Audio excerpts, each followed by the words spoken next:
And hi everyone, welcome to Trekyards Mission Briefing, your weekly dose of discussion show, relaxed discussion show, taking a look at a ship of the Trek universe, or of the expanded fan Trek universe, discuss, theorise, and, see what you guys think for the future episode. So what are we doing today, Stuart?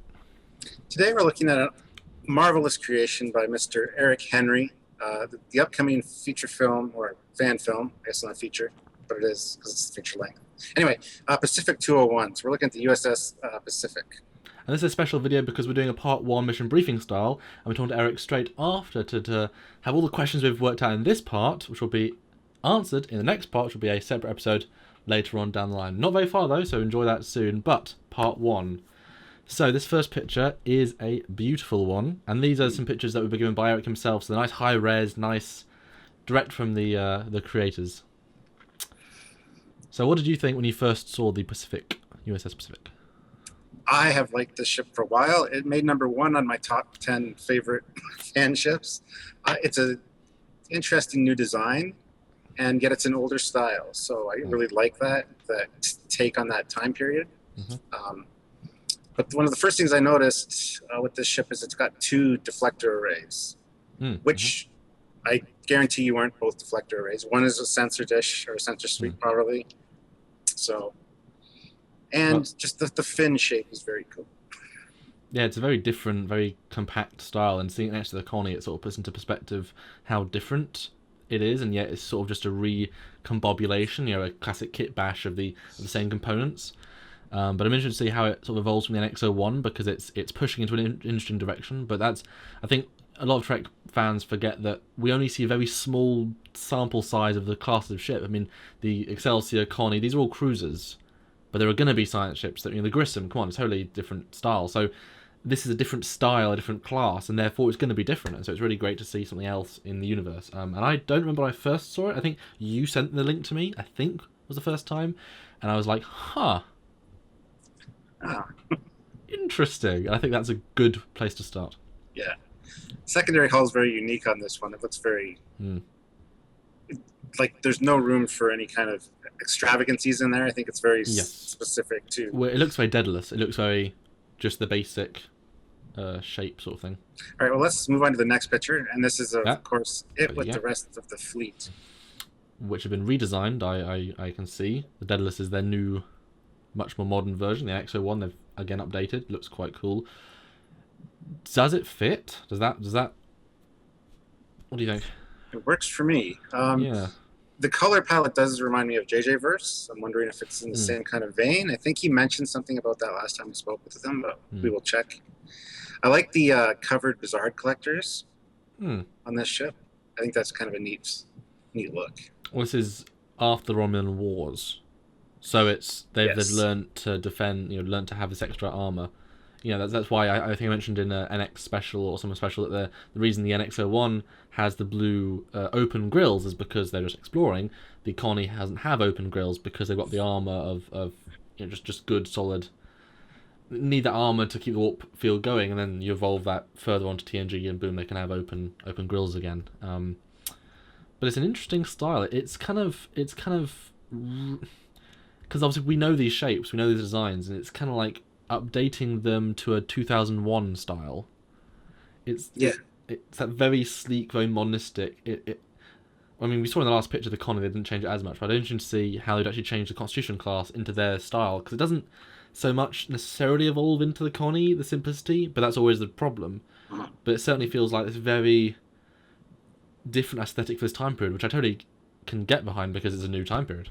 Yeah, and it's a very clean look as well with the white hull and the blue glowy parts.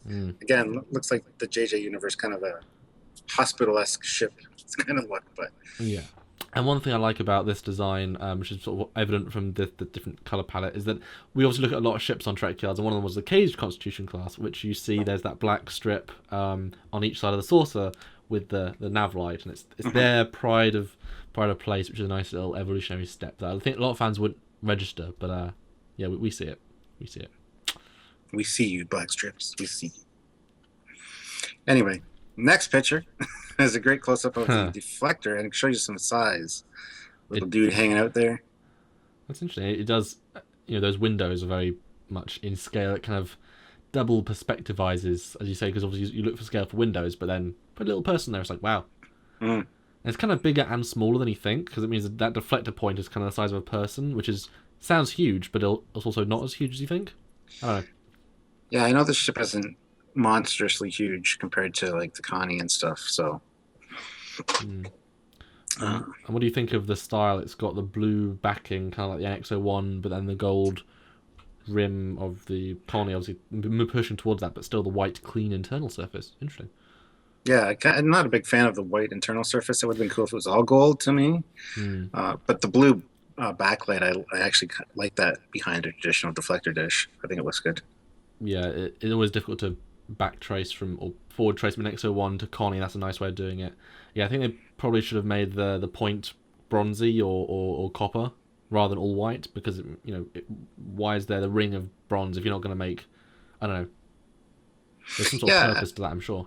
Yeah, I agree. I think that would look a lot better a different color. Yeah. It's cool though, and obviously they add a lot of grain to the images, which makes it feel very rustic and very very realistic. Yeah. So the next picture is firing some phasers, and we've got red phasers, which is interesting. Not the blue of TOS, but the red-ish. It's kind of more like the Kelvin style. That sort of color. Yeah. But obviously phased energy rather than pulses, which I always approve of. Looks cool. It's very much not, because NX-01 obviously the bottom place, and there are other emplacements where you don't tend to see them at the top, and then definitely the Kelvin they've taken inspiration from there. And it's cool to see the phaser turrets or emplacements are actually raised quite a bit above the hull. They're not as low profile as we see later. Well, as with all technology, it gets smaller, so make them big, and that's a great touch. Yeah, I do like how much blue glowing parts there are. Didn't see the deflector on the top actually has blue bits. It does, which is interesting. And those engines are very. Does that mean that all the armor or the shell comes out from the Bussards or from the nacelles? Because I didn't remember those being as open in the last couple of shots. Okay, they are, but it's just the front section. It's quite interesting. Yeah, it is. I like this take on the nacelles.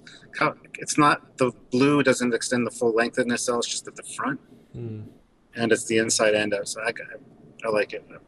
I think it's a great look. Again, it's pushing away from that Star Trek aesthetic in a sort of I don't know. I don't think it should be the full clean white. I never think that looks right. It doesn't necessarily fit in between the steps, so it does kind of feel like just have this again 2001. It feels like a Star Trek 2001, and so, but with more tech, obviously, because we're the future of that future, sort of, so we can be more advanced. But I don't know. Yeah. Everyone knows what I mean. It's fine. Sure, everyone knows. All right, let's go to the next picture. This is a great orthos. Well, some stats, yeah. NCC 201, only 3 digits. I love it. It's a good way of showing age. Is just, although we don't go by registry being end all be all of timing, but I think that one's kind of clear. So what do you see there? 108 crew, which is fairly small. That is. That's smaller than X01. I believe the X1 was 145, or it might have been 75. It's one of those two. I can't remember which one. Something like that. Yeah, I don't even know offhand. No. We're not doing our job, Samuel. We're the experts. Polarized hull plating still, so we don't have shields. Oh, that's interesting. Essential compartment and equipment shielding, and polarized hull plating. So I wonder if it's got like specialist shields for certain areas, but not for the whole ship. That's kind of what I get the feel of here. I mean, the ship is clearly compartmentalized, so rather than having a bubble of shield, it maybe just creates an energy bubble around the smaller, around the bridge, around the engines, around the deflector, just to keep them. Yeah, it's a good idea. I like it. And 212 meters as opposed to the Connie's 280, so quite a lot smaller. Actually, smaller than X01. But then again, as I said with the Axonar specials, that's because the Connie, it's lengthwise they really push it, whereas this is much more compact. I mean, so it makes sense it'd be more. What's the word? Stout. Compact. Compact. They are much better word. Also notice it's got 20 missile launchers or missile tubes, so it's got old school missile style weapons as well, which I kind of like because again, Starfleet Battles and Starfleet Command had the drones and things like that. So that's interesting. That's actually very interesting. So he's got 4 torpedo tubes, which we know are NX-01 and Connie. So torpedo tubes. Now that, if you have 20 tubes, even just firing 20, I mean, just to store that many missiles, and then to have, because the missiles are physically quite big, I'm assuming, that's going to take a lot of physical space in the hull just to have them loaded. And that's probably one of those, like, they might not even be able to be reloaded. They might just be a one-shot weapon, you know, because at the end of the day, the ship needs to survive and get out of harm's way. So imagine your shields are running down, just fire all 20 missiles. That might be the chance to get out. I mean, it's an older tech, but 20 nukes are going to be quite devastating. So, or whatever they might use. Mm-hmm. That's different though. And warp 6.6, so it's a lot faster than the XO1, but just a tad below the Connie, which, yeah. Well, it's equivalent to basically the Vulcans from Enterprise. They could push their ships to work like 6.6, 6.8, I think. So I'm interested by Integrity class starship. There must be a story behind that. We'll have to ask Eric. Yeah, I'm looking forward to speaking to him. I do have quite a few questions. Absolutely. Cool. But the next photo is a beauty shot. This one I've seen. Well, this one's actually a thumbnail I've used before for the fan film episode we just did. A lot of saucer detail. Yes. I'm interested. Do you think those circles on the hull and then missile tubes? Because now I'm looking. Yeah. Where are these tubes? When I saw them earlier, I thought they might be like hatches or docking ports. But now that we know there's 20 missiles tubes, I mean, that would make perfect sense. It's interesting. I wonder how the neck of any Star Trek ship is always a bit of a suspect, weak spot. But that bottom neck, as it were, does look quite small. I don't know. Because if you look at the windows, it's basically just one large room along. Mm-hmm.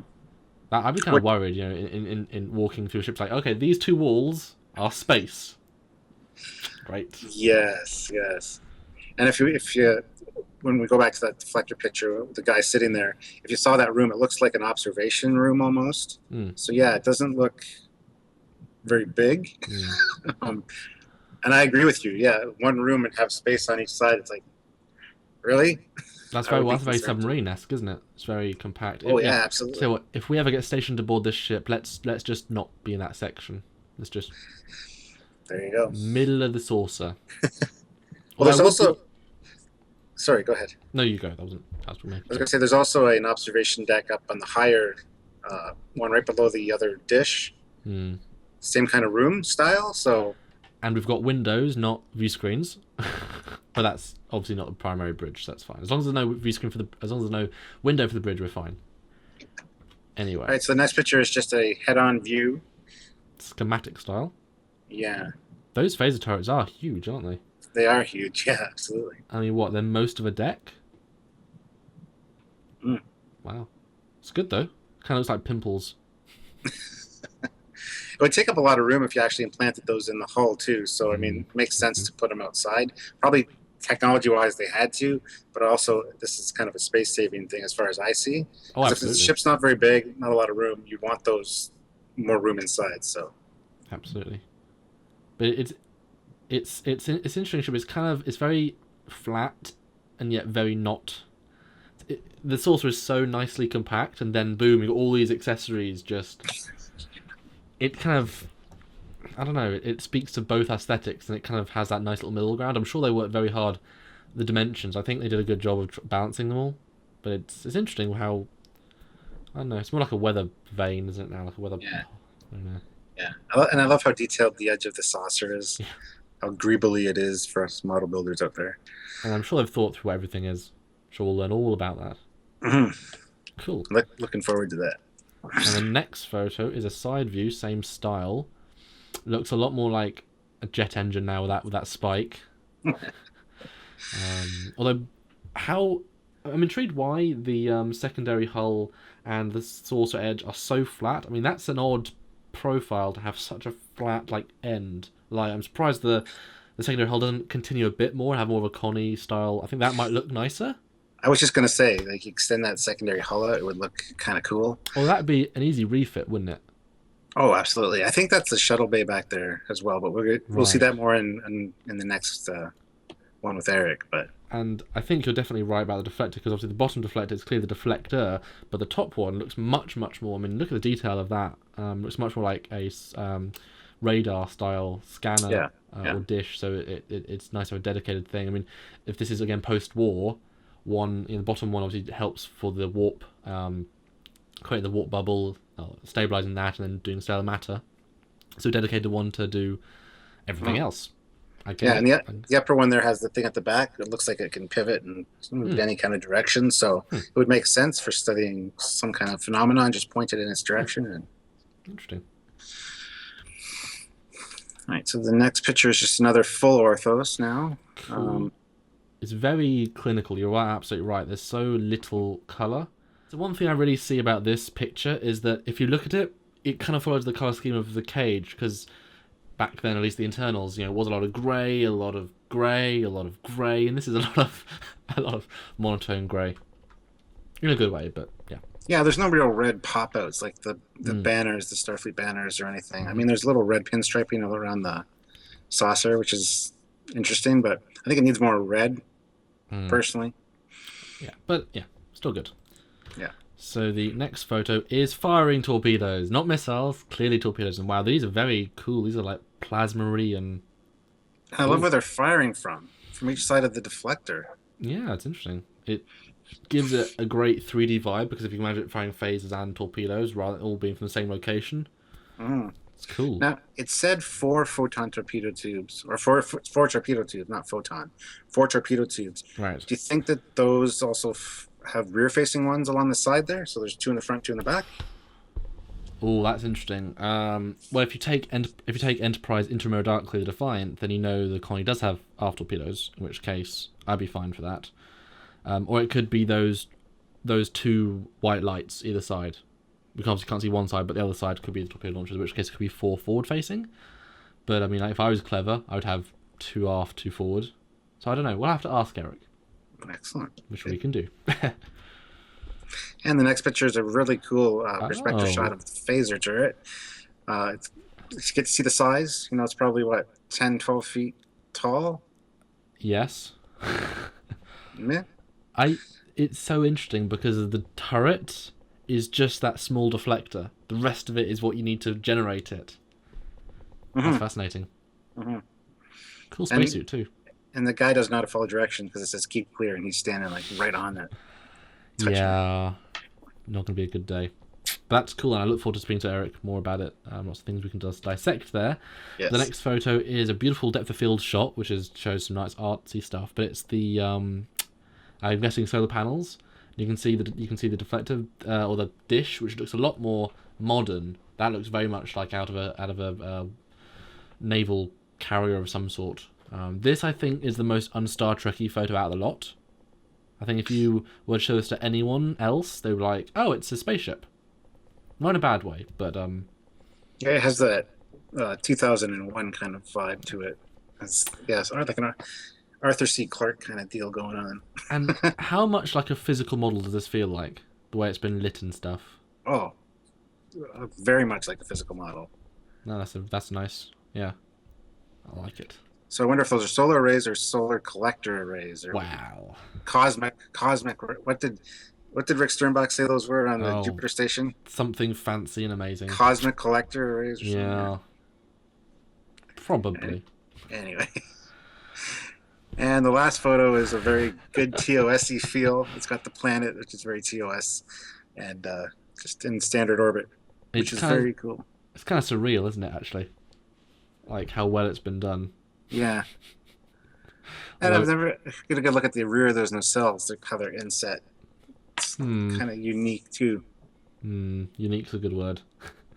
This does look like a model. It's very, very well done, although it does show again how bland and just white. I think there's a reason why you don't make starships white, and that's part of the reason. It'd be nice to see it more the TOS grey or the Enterprise grey. I think it would give it a different feel. Yeah, I agree.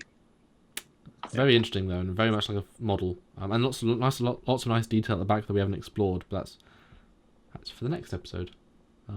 With Eric. So that is it for this week's Trekyards Mission Briefing. As you can tell, I've been a bit hesitant to go into full detail, little things, little bits there, here and there. We've even got a few pictures we haven't shown because We're literally talking to Eric in a few minutes, and you will see the episode very, very soon with all the mission brief. It's still mission briefing style. We're having a discussion, but the man himself to get some of these cool details, probably some not yet released, because, you know, we like getting new information for you guys, and we are looking forward to that because Stuart loves this ship, and I think it's cool. So, how can you go wrong? Any last thoughts before we talk to Eric? Any last things that you can look back and say, oh God, how did I think that? Oh, I'm sure there's probably a few things I got wrong speculation-wise. But what I want to say is I'm really looking forward to seeing this thing moving, you know, flying by the camera, things like that. And I'm so excited to talk to Eric because I do have a lot of questions for him based on all the pictures I've seen up until now. Awesome. Well, let's look forward to that. And you guys don't have to wait long. It will come out soon. Not saying when, because we haven't filmed it yet, but soon. Alright, this is it for Trekyards this week. Mission briefing. See you guys next week for another great Trekyards mission briefing. Until then, guys, it's Commander Coggins. And Captain Foley. See you next time. Bye, guys.